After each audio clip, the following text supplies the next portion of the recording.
Seja bem-vindo a mais um episódio do nosso Quadradinho. Hoje você vai conhecer o prédio de uma ONG no Recanto das Emas que foi totalmente coberto por linhas de crochê.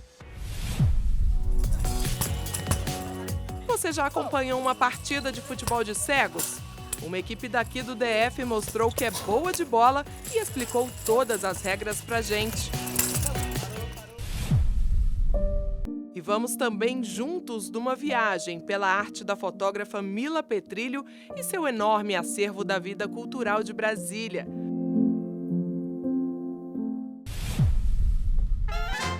Trouxemos também a arte e a magia dos traços únicos dos personagens do escritor e cartunista Ziraldo na exposição interativa no CCBB. E que tal um bate-papo com o seu Lorivaldo? O primeiro jornaleiro de Brasília até hoje mantém a tradicional banca de jornais e revistas na 108 Sul. É agora, aqui no nosso Quadradinho.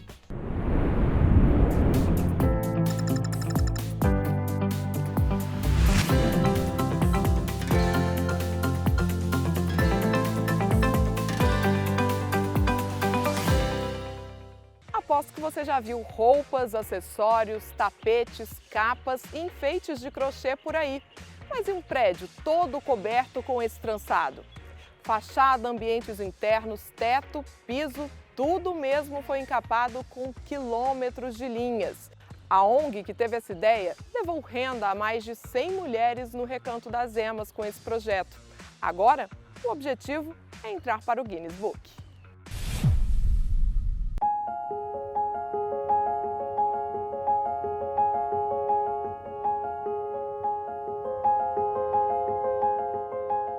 Antes da pandemia, a gente estava aqui precisando apresentar para um parceiro um projeto que fosse muito inovador de geração de renda, né?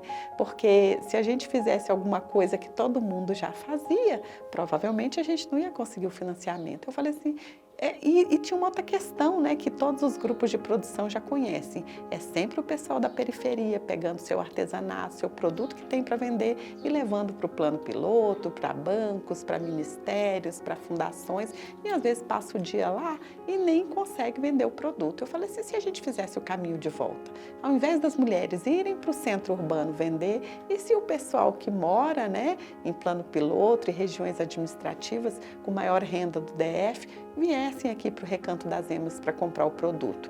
E aí eu fiz a pergunta, o que faria alguém ir visitar o Recanto das Emas e passar uma manhã, algumas horas no Recanto das Emas? Se aqui tivesse uma coisa muito interessante que valesse a pena a visita. Eu falei assim, e se a gente encapasse o nosso prédio de crochê, né?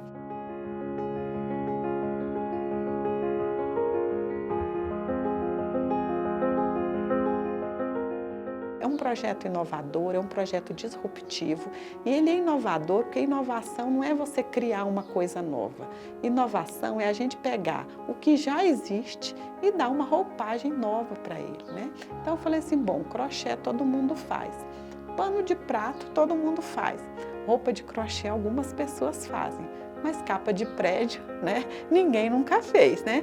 Então eu falei assim, bom, gente, já fizeram capa de liquidificador, capa de botijão de gás, mas nunca fizeram capa de prédio. Vamos encapar o nosso prédio de crochê.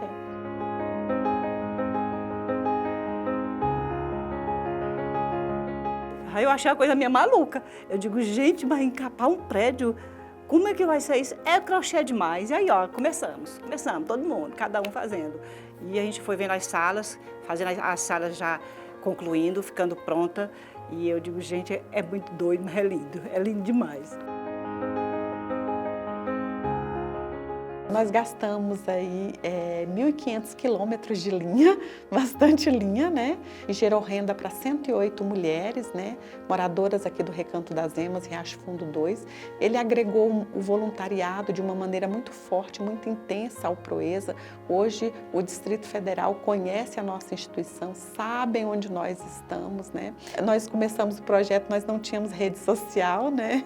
E a gente foi fazer depois do projeto, depois que a gente começou a encapar o prédio. Hoje são 18 mil seguidores, né, no nosso Instagram.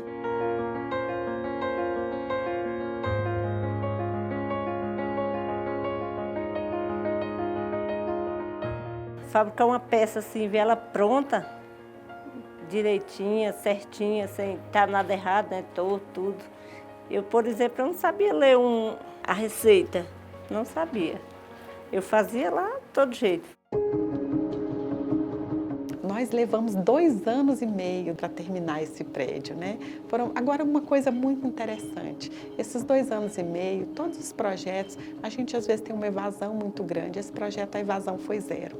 A outra coisa muito interessante é quantos laços se formaram aqui, né? Como vidas foram entrelaçadas, amizades surgiram, redes de apoio para essas mulheres. Então ele foi muito além da renda, né? Ainda mais que ele aconteceu num momento de pandemia, num momento que as pessoas não podiam sair de casa.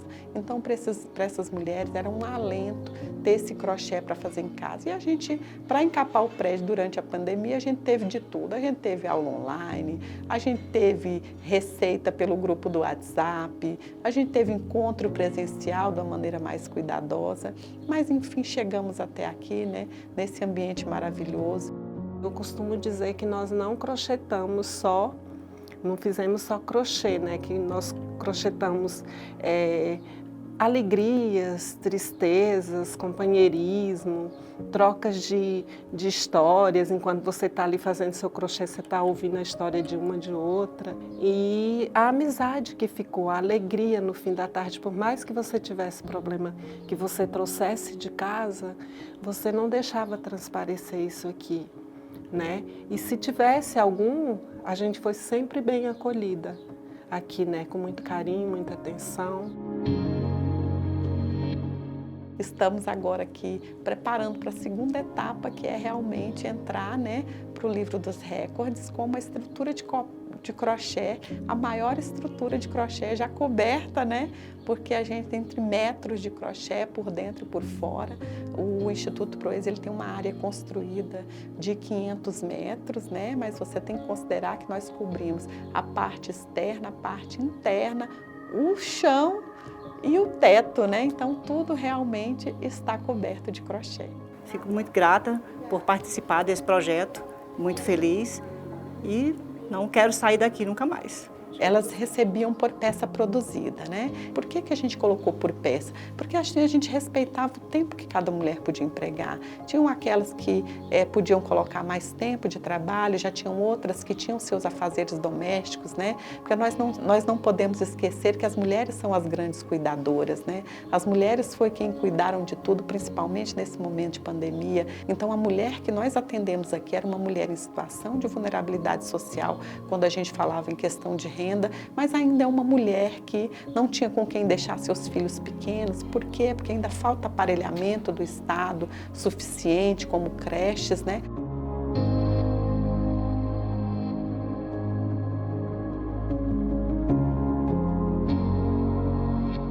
Eu vim à procura do curso para minha filha, só que não dava para ela. E aí eu procurei algum curso para eu fazer e tinha o de bordado e o de crochê. E fiquei atrás do curso de crochê, que era o que eu queria mesmo, né? Mas não tinha vaga, mas eu insistia, vinha todos os dias. E aí depois me chamaram. Quando eu cheguei aqui eu já sabia fazer a correntinha, mas eu tenho um pouco de facilidade para aprender, aprendi muito rápido. E aí logo comecei a fazer parte, né? Que já existia o grupo, né? Que já confeccionava as peças para cobrir o prédio, né? Eu passava o dia aqui durante toda a semana e à noite eu confeccionava as peças em casa. E eu acho que eu fui bem, aí fui escolhida para ensinar o bordado e o crochê.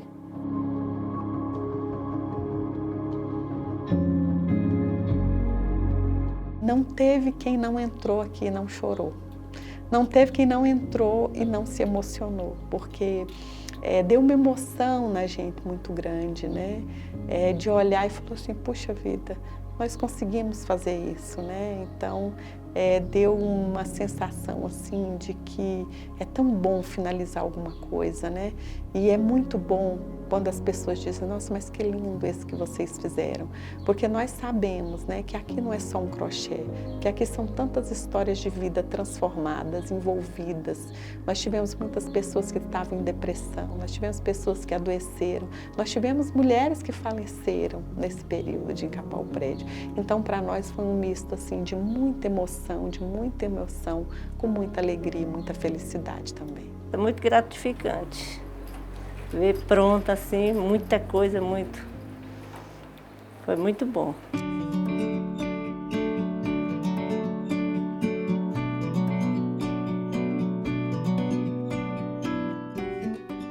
Está aberto para visitação, né? R$30 a inteira, R$15 a meia.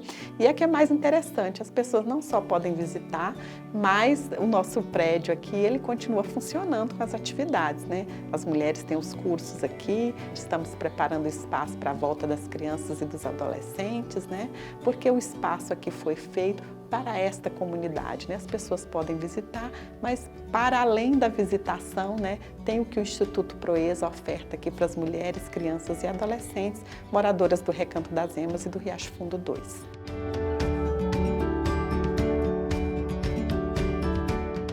Eu já confecciono peças, já vendo, né? Então mudou o meu financeiro assim muito, posso dizer que muito, né? E quem tem ajudado muito em casa em todos os sentidos. Tem um ditado que diz que no jardim tem muito mais flores que o jardineiro plantou, né? Aquelas sementes que o vento traz, a semente que o passarinho joga ali. Então eu falo que nós plantamos aqui um prédio encapado e nós estamos colhendo tantas coisas maravilhosas, tantas coisas boas a partir de um projeto inovador de geração de renda que foi feito com muito empenho e muito carinho.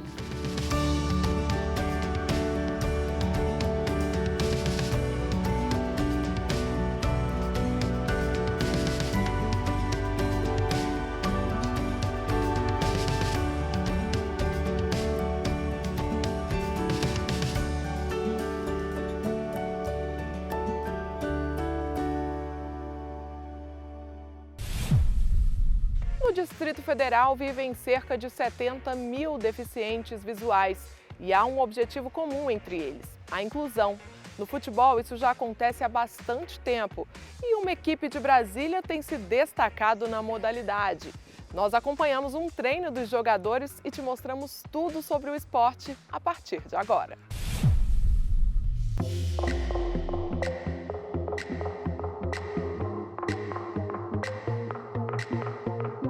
A modalidade se chama futebol de cegos, para fazer uma alusão ao que é a manifestação desportiva que eles estão praticando, a realidade da deficiência que cada um possui. A deficiência é a visual, a classificação funcional é B1, B do blind em inglês, 1 que é o cego total, e se dá através de 2 sentidos, basicamente, o tato, que é o contato do corpo com a bola, e a audição, que é o barulho do que a bola produz com o guizo, para eles se situarem e buscarem essa bola em quadra.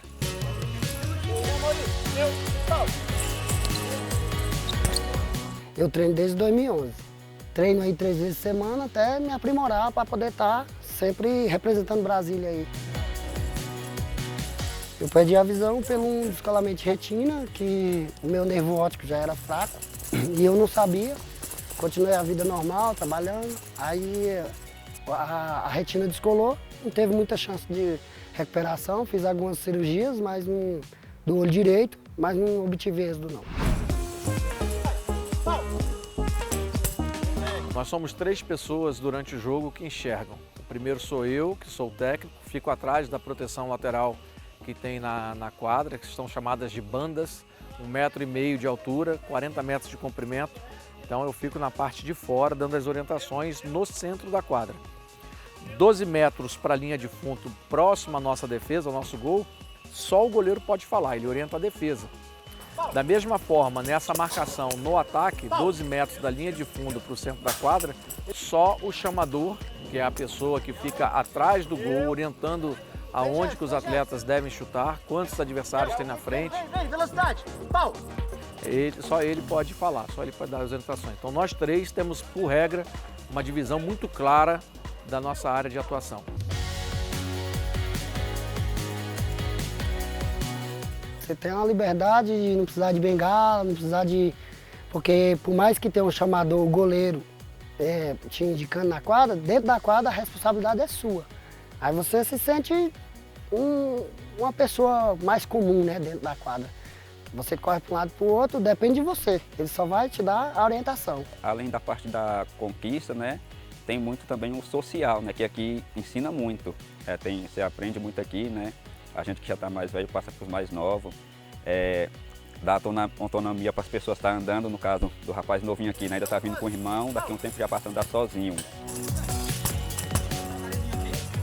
E assim, as conquistas, graças a Deus, né, a equipe está evoluindo e é sempre bom, gratificante.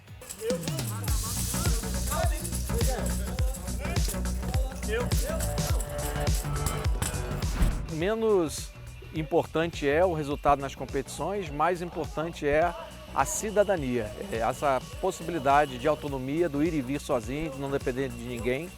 É construído um repertório motor aqui que dá essa confiança. Eles conseguem, com os obstáculos que encontram no cotidiano, né, no seu trânsito natural, superar e ter a sua autonomia estabelecida. Então, dentro da cidadania, esse talvez seja o direito mais básico que o esporte aqui, a prática dessa modalidade que é o futebol de cegos, consegue possibilitar para cada um deles.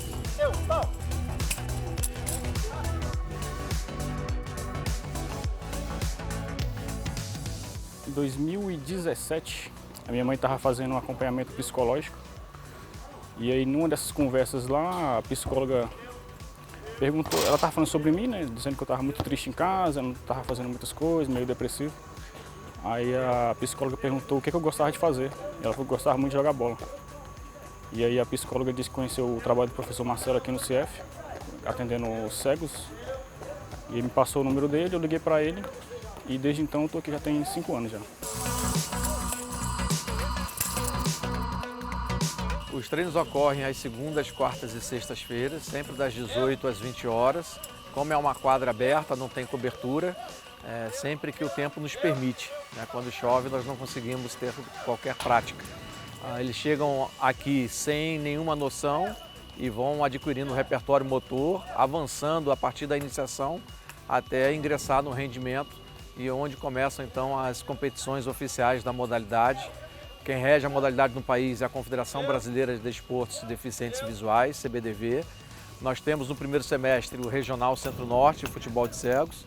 A depender desse resultado, no segundo semestre tem os brasileiros, ou Série A ou Série B. Nesse caso específico aqui do DF, nós estamos na Série A e a nossa equipe é essa, né? São 8 atletas cegos totais, 2 goleiros que enxergam, mais 4 membros da comissão técnica, o que totaliza 14 pessoas.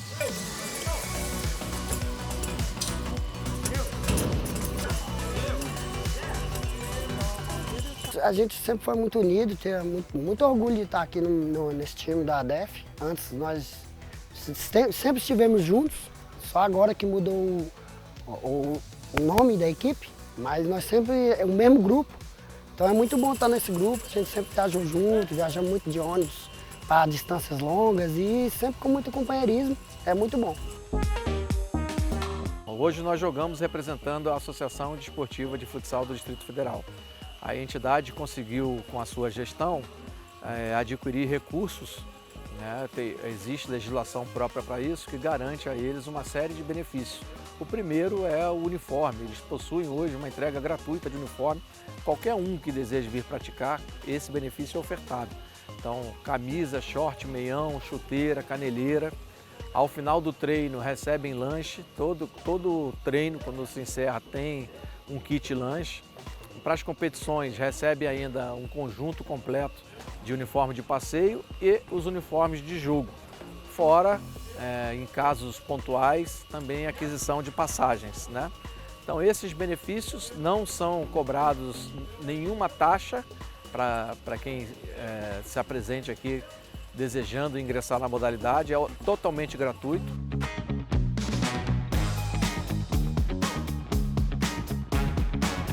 O desafio é porque assim, o domínio, né, é um pouco diferente. A gente conduz a bola de pé em pé.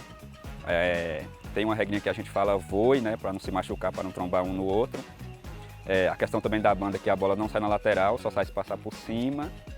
E assim, o desafio hoje para mim é normal, como eu também jogava normalmente. Uma das grandes diferenças no futebol para deficientes visuais fica aqui, do lado de fora da quadra. É que a torcida, em vez de gritar e aplaudir, como nos jogos tradicionais, precisa ficar em silêncio para que os jogadores possam se orientar pelo som da bola.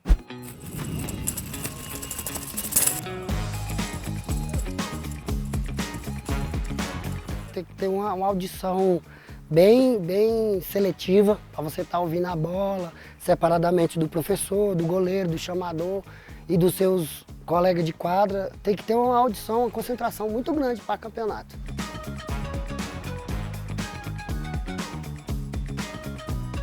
Os planos aqui no futebol é ganhar muitos títulos, né? Se possível, jogar na seleção brasileira e jogar até não poder mais, até ficar velho mesmo.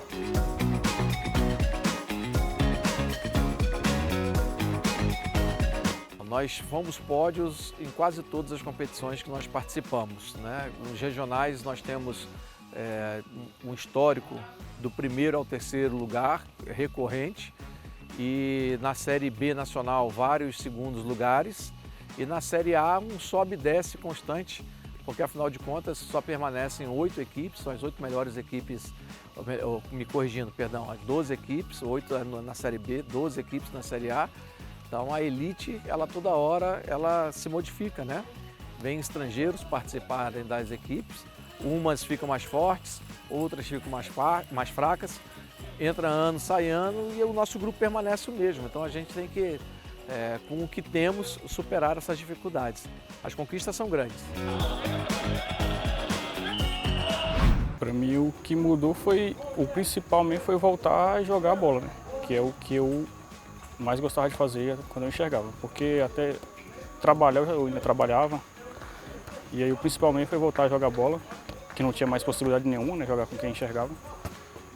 E hoje eu me sinto muito satisfeito e muito honrado de fazer parte aqui do projeto do professor. Vira pra mim. O Brasil, nessa modalidade, foram 5 Paralimpíadas em que ela foi disputada, e nas 5 o Brasil foi medalha de ouro.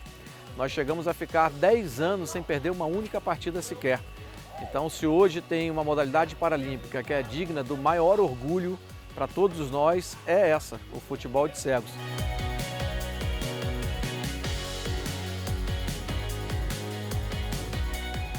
É a parte mais dignificante que tem do trabalho, né? É quando nós conseguimos parar um pouquinho e pensar, valeu a pena, né? Que bom que a gente conseguiu contribuir um pouquinho para a melhoria aí da vida desse pessoal. E no final das contas, se você pudesse aproximar um pouquinho deles, conversar, é o tempo todo rindo, é uma alegria que nos contagia, se torna família, e essa relação ela extrapola a quadra. A gente leva também para o nosso dia a dia, né, de poder ajudar não só na parte esportiva, mas em tudo que diz sentido à vida mesmo, né? São pessoas.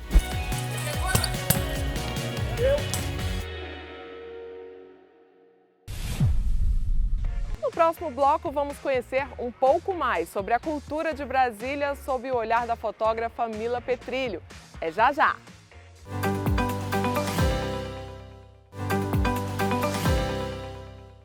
Fotógrafa profissional desde 1978, Mila Petrilho passou pelas áreas da fotografia de cena para cinema, de espetáculos de teatro e dança, fotojornalismo e muito mais. Ela já ganhou diversos prêmios e você vai conhecer um pouco do trabalho dessa artista, que fala também sobre o circuito cultural do DF.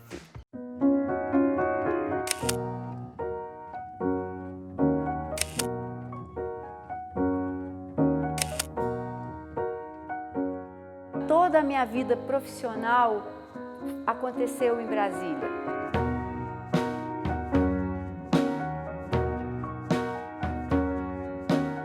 Em Brasília, sobre Brasília, a maior parte do tempo, e de Brasília indo para fora, voltando para Brasília.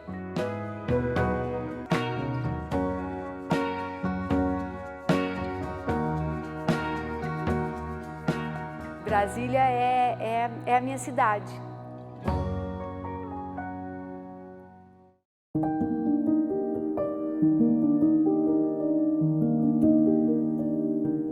Meu pai fazia curta-metragem, eles produziram alguns filmes, coproduziram alguns filmes e tal. E a gente, eu e os meus irmãos, né, a gente costumava pegar a câmera 16mm, que às vezes estava lá dando sopa na estante de casa e a gente costumava eventualmente filmar sem autorização. O que acontece é que, de alguma maneira, todos nós tivemos muita familiaridade com a fotografia.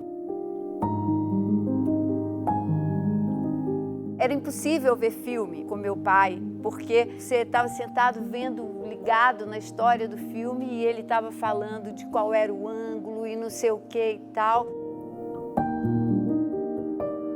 Minha família era uma família muito especial, assim, extremamente amorosa, extremamente sensível a tudo, né? Os meus pais costumavam chegar lá em casa e, de repente, as pessoas iam pedir comida, né, na porta de casa e eles chegavam lá em casa e a casa estava cheia de pessoas. E, para mim, era muito, muito, muito difícil, quando criança, lidar com essa situação de ver pessoas sofrendo. Era um impacto forte para mim, eu não tinha um distanciamento disso. Lá em casa tinha assinatura de todas essas revistas, cuja coisa principal era fotografia, fatos e fotos, né, manchete, não sei o que e tal. Eu me lembro vendo as revistas e aí, de repente, chega as fotos na época, quando era criança, uma fome enorme na Biafra e na Nigéria, né? E eu vendo aquelas fotos e aquilo era impossível para mim. Eu me lembro que eu decorava onde é que estavam as fotos difíceis e eu fazia um montinho e passava de maneira que eu não tinha que ver aquilo. Eu sempre tive essa dificuldade de lidar com o sofrimento real, assim, das pessoas, né?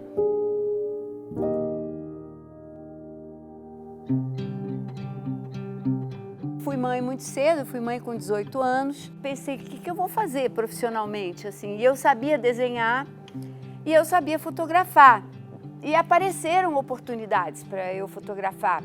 E para fazer still, que é fotografia de cena, de cinema. E eu fui na coragem, porque eu realmente não tinha ideia exatamente de como é que a coisa deveria ser e acabou que deu certo, assim. E eu comecei, então, fazendo fotografia de cena e depois eu passei para fazer reprodução de obra de arte.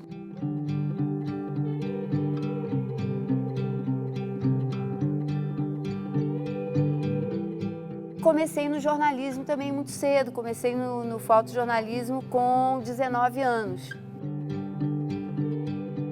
Eu fui fotógrafa do Correio Brasiliense durante 6 anos e eu era fotógrafa do Caderno de Cultura e eu era a única fotógrafa de um caderno diário de 12 páginas. Foi um período extremamente rico porque eu tinha que fotografar tudo que acontecia na cidade, culturalmente falando. Então foi a oportunidade de viver com muita profundidade a vida cultural da arte feita em Brasília, da arte que chegava em Brasília.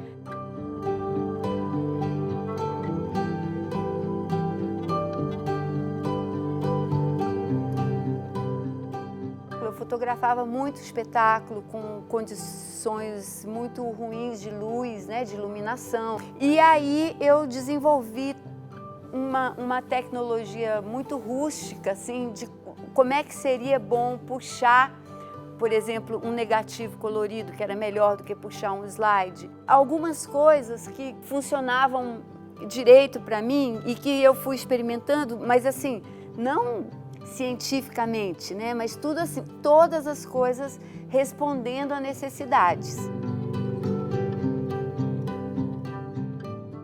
Eu fotografei durante muito tempo, preferencialmente, artes cênicas. Ao mesmo tempo, eu continuava trabalhando para os jornais, né, para as revistas e tal. sempre mais na área de comportamento, embora também em Brasília você não tem como não fazer política e tal. Eu fiz 2 exposições recentemente, uma do Cine Brasília e também no Museu da República. A exposição do Museu da República é um período de 15 anos das artes cênicas de Brasília. A exposição se chamava Ato e tem um livro também que se chama Ato.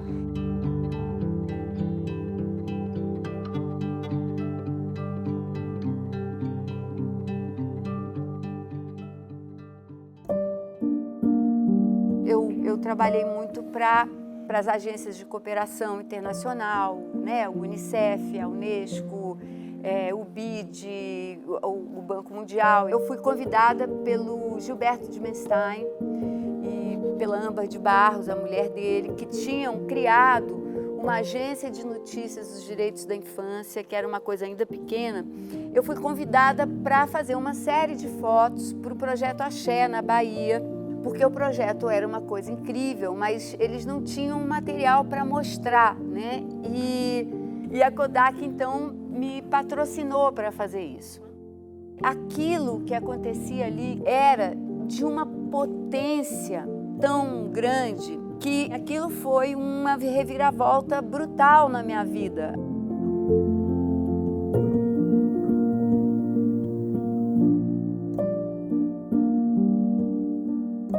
Você encontrava crianças que falavam assim, bom, se eu estiver vivo na semana que vem, aí não sei o que, não sei o que, não sei o que. Então era uma absoluta falta de perspectiva e era um aqui e agora, mas não é o aqui e agora da meditação, é o aqui e agora porque daqui a pouco eu posso não estar mais vivo.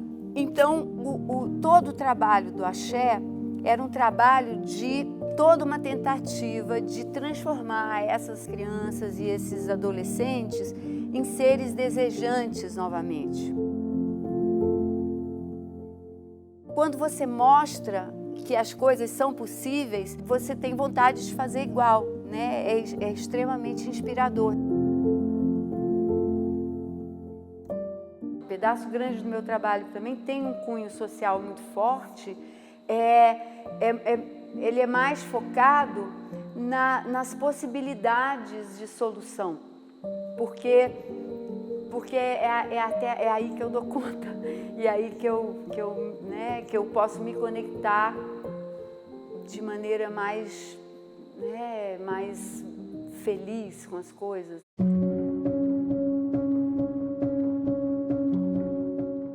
Fotografia, para mim, é isso.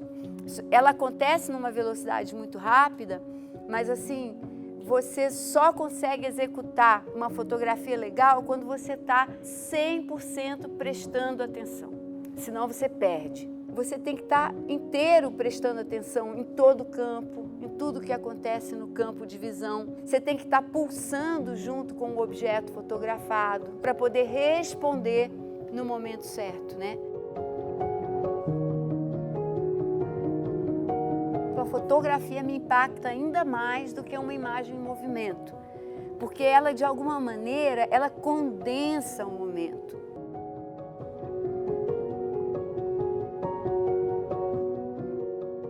Eu acho que eu fotografo com o coração, honestamente. Primeiro eu fotografo pessoas, né? Assim, eu sinto uma conexão com as pessoas.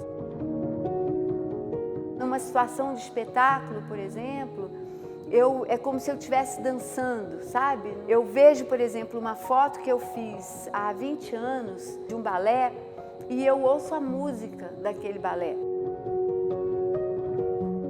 Eu curto muito, muito mais ver qualquer coisa fotografando do que simplesmente vendo, sabe?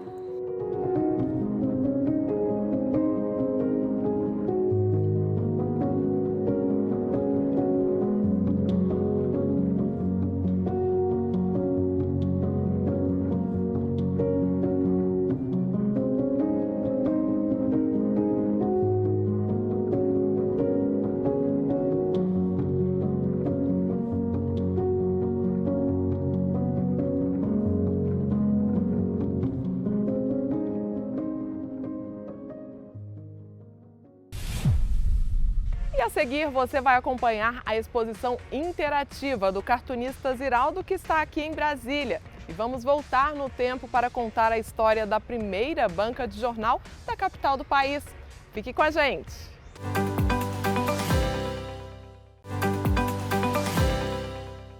Como esquecer o famoso Menino Maluquinho e tantos outros personagens simbólicos para diferentes gerações? O escritor e cartunista Ziraldo, criador desses ícones, completou 90 anos agora em 2022. E como homenagem, o público recebeu de presente uma exposição interativa do artista, assinada pela filha e pela sobrinha dele. Confira! Ziraldo queria ser um desenhista de história em quadrinhos. Ele queria ser ilustrador, desenhista. Ele conheceu o gibi quando ele tinha talvez uns 10 anos de idade e disse que aprendeu tudo sobre a história do mundo ali. Só que eram as revistinhas americanas que chegavam no Brasil, dos super-heróis, do Tarzan, do Homem de Ferro, de todos os heróis.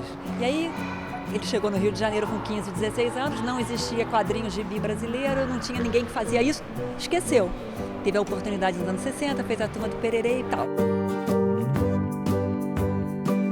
E são histórias até hoje tão atuais, porque já se falava de ecologia quando nem se pensava disso. Era a preservação da água, das matas, era o entendimento do ecossistema, o ser humano como agente da natureza. Só que tudo muito divertido e bem-humorado, como as coisas que o Ziraldo faz, né? Ziraldo é muito empolgante, né? O conteúdo Ziraldo é uma coisa muito gostosa de trabalhar, porque eu acho que sempre fica tudo lindo, né? As formas, ele é um designer espetacular, né? Um cartunista, ilustrador, escritor, um ser pensante que inspira muita gente, até nós que trabalhamos com o conteúdo dele tanto tempo. Então já aconteceram várias exposições na vida dele e várias feitas por nós do Instituto Ziraldo, por mim, pela Daniela Thomas, que é filha dele também, que é cenógrafa, diretora de arte, minha parceira. Mas a gente nunca tinha feito ainda o Ziraldo tecnológico, Ziraldo para as crianças de hoje, para essa geração que nasceu no mundo virtual. Para nós do Instituto Ziraldo, onde a gente tem um lema, né, vamos dizer assim, a nossa missão, que é ler para ir além da leitura, né, a gente fica muito feliz de ver crianças de todas as idades descobrindo livros que elas nunca descobriram, porque elas entraram numa brincadeira por um tablet grandão, que é a linguagem delas de hoje.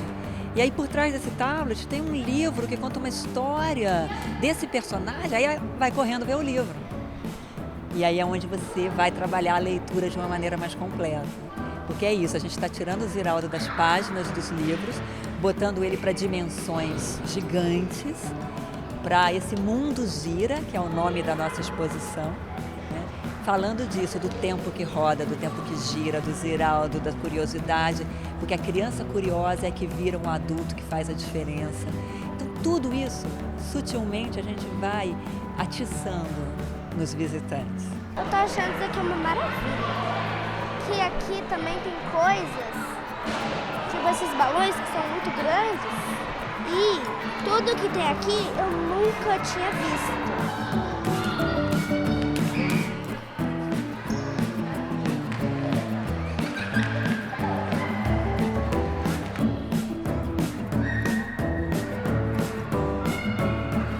Do lado de fora, a gente já tem assim, um sólido gigante, que é o formato da galeria.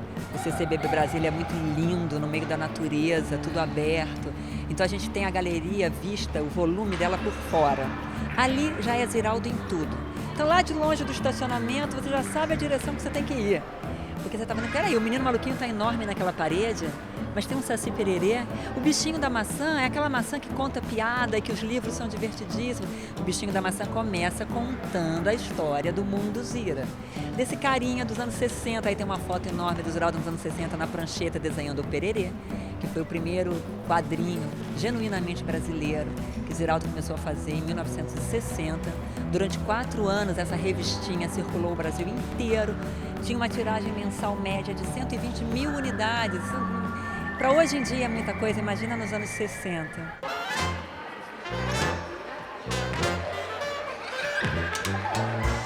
você entra então na exposição, a gente entra num universo azul que vai mudando de cor, que é como se fosse uma galáxia, que o mundo está ali flutuando num monte de uma ilusão ótica.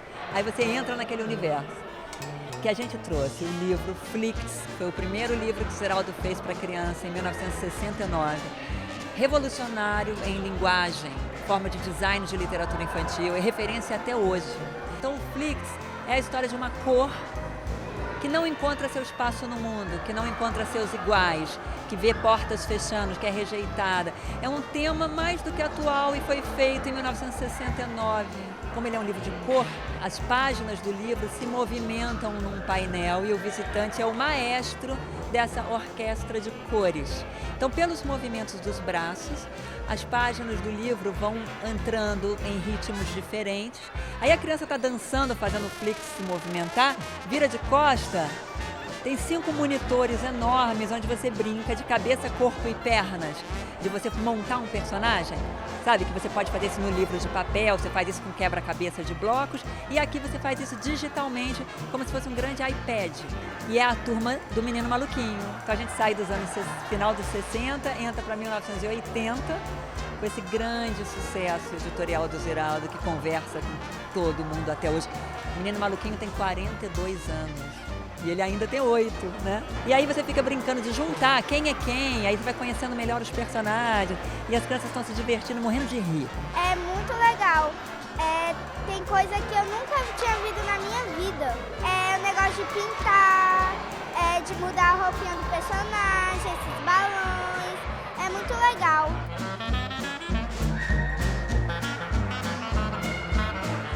Quando você entra na outra sala da exposição, a gente tem mesas em alturas diferentes, para acessibilidades diferentes, onde digitalmente o visitante coloca cor em vários desenhos do Ziraldo que ele escolhe. Desenhos que estavam lá no nosso acervo, que a gente viu que eram divertidos ou bonitos, cada um com a sua peculiaridade. E desde criancinha de 2 anos até visitante de 80, a gente viu se divertindo, botando cores.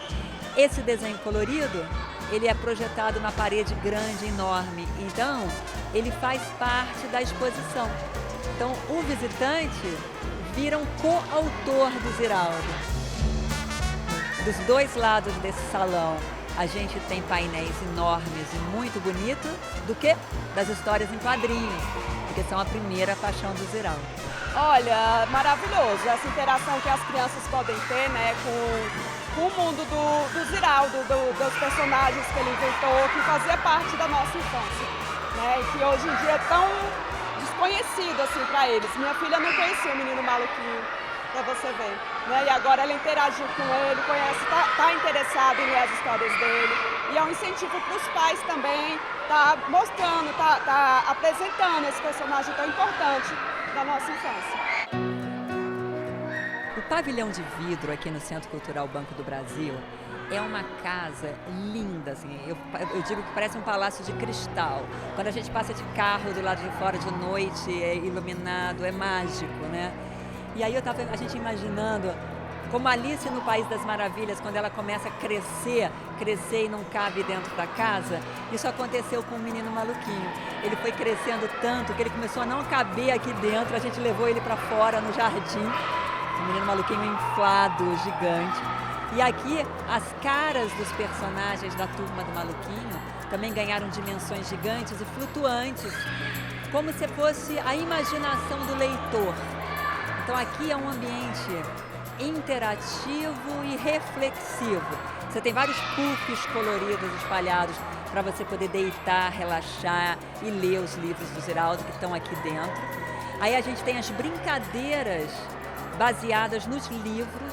Por exemplo, a gente tem um caracol gigante no chão, como se fosse uma amarelinha. E ele é composto pelas letras do alfabeto. Mas não são quaisquer letras, são as letras do Ziraldo, da coleção ABZ que ele tem. E essa coleção de livros ABZ já virou programa de televisão também durante muitos anos. Ali, cada livro da letra é um dos universos do Ziraldo. Então, na brincadeira, ao mesmo tempo que a criança joga um dado gigante no chão, que vai dar para ela um número, e ela vai saltitando no caracol até chegar naquele número, e a brincadeira está gostosa por aí, ela pode fazer render a brincadeira. Se ela olhar para o chão e ver qual é a letra que ela parou, ela vai até a caixa dos livros, pega o livro daquela letra, se joga no puff, relaxa e começa a ler a história daquela letra, né? A gente tem também a contagem regressiva, 10, 9, 8, 7, 6, 5, 4, 3, 2, 1, fogo! E o foguete vai para a Lua, ou vai para Marte, ou vai para Júpiter, ou vai para Plutão, ou vai para Saturno, que são os meninos dos planetas, uma outra coleção literária do Ziraldo.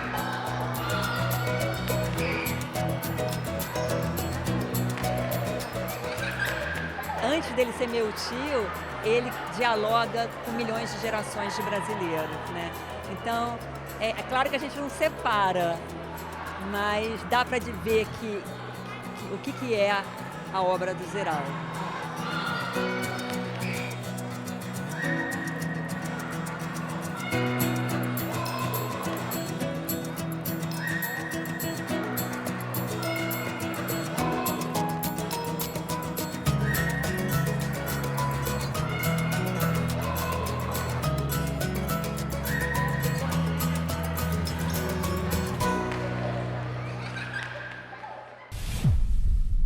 A banca de jornal mais antiga da cidade fica aqui, na 108 Sul, e segue intacta e muito bem cuidada por seu Lorivaldo, o primeiro jornaleiro de Brasília. Conheça um pouco da história desse pioneiro que há 48 anos também foi o responsável pelo plantio dessas duas árvores que ficam bem em frente ao local e são um atrativo extra na cidade.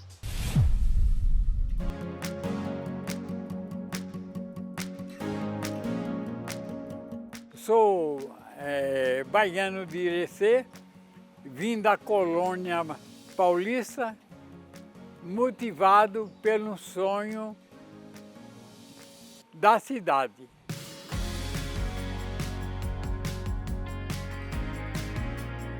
Quinta-feira eu peguei na Central do Brasil, aliás, na Estação da Luz, o trem para Anápolis. Vim de trem até Anápolis. Quando chegou em Anápolis, eu peguei o pau de arara para Brasília. Anápolis, Brasília, estrada de terra e tal, etc. Então foi uma descoberta.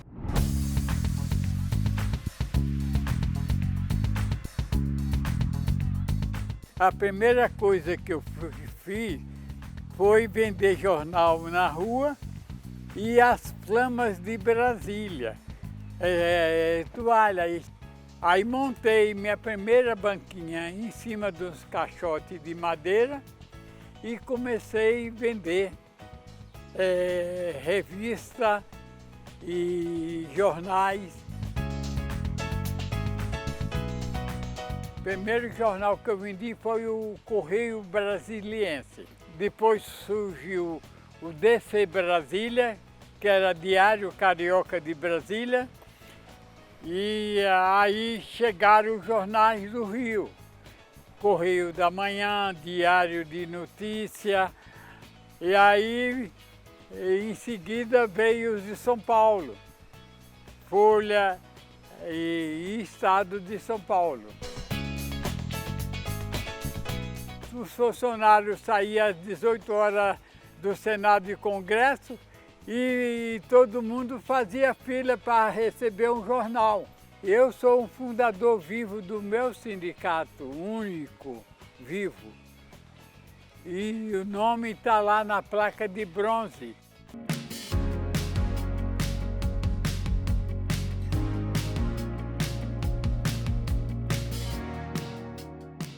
Quando eu pus o jornal em cima de um caixote, eu precisava de construir uma banca. E a banca eu mandei construir. Eu cheguei na redação do jornal O Globo e falei, quem é o chefe da redação? Aí ele falou, sou eu.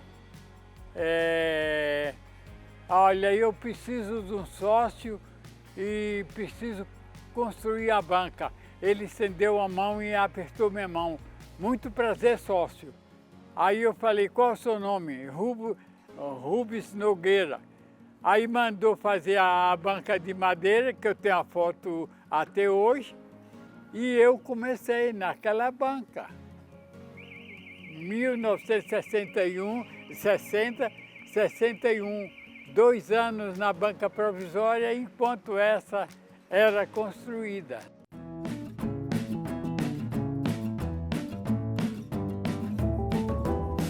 O presidente do STF vinha comprar jornal na minha mão, e tem uma história interessante.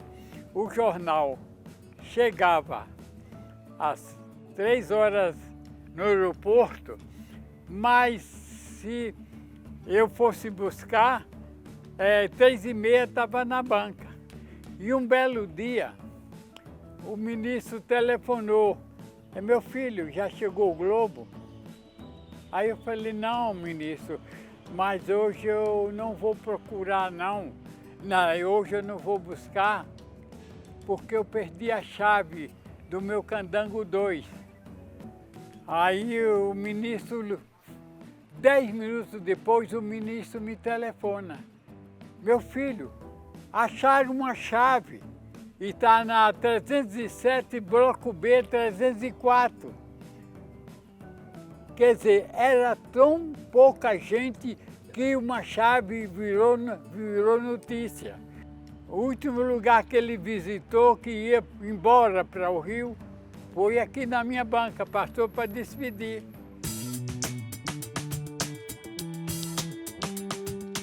Não se vendia livro, não tinha livro, não tinha VHS, não tinha DVD, então a opção que nós tínhamos era o jornal. Então a gente recebia o Correio Brasilense, a gente recebia 220 exemplares e era um montão. E quando era de tarde, já tinha ido. Quando nós estávamos nesse período, direto já, a imprensa, os jornais já vendiam menos. Por quê? Já surgia o entretenimento, o VHS. E eu era, então, uma locadorazinha. Então, já surgia, veio o VHS. E aí, na época do impeachment também, ou da direta já existia TV. Fui sobrevivendo, fui adaptando e criando as outras ideias. Aí é que começou a história do livro. Se misturava com VHS, entende? Compre um livro com Lorival e tome vinho e ganhe jornal.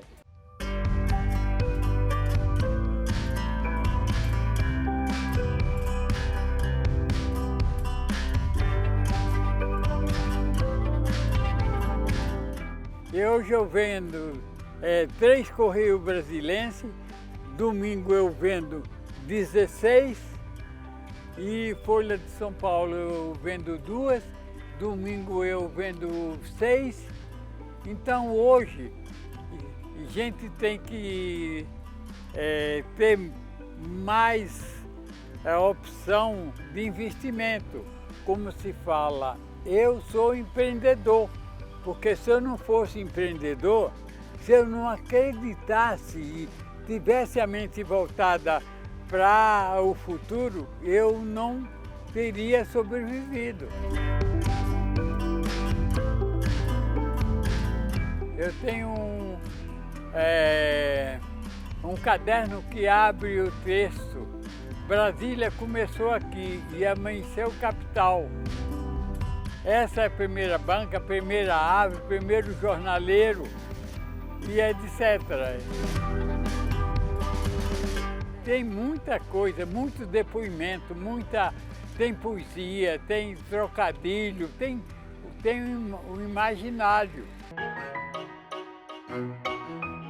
Brasília, amada por ti, por eles, por toda essa multidão de fãs, eu declaro nessa manhã meu amor por essa cidade e por aqueles que partiram, deixando muita saudade. Muito obrigado.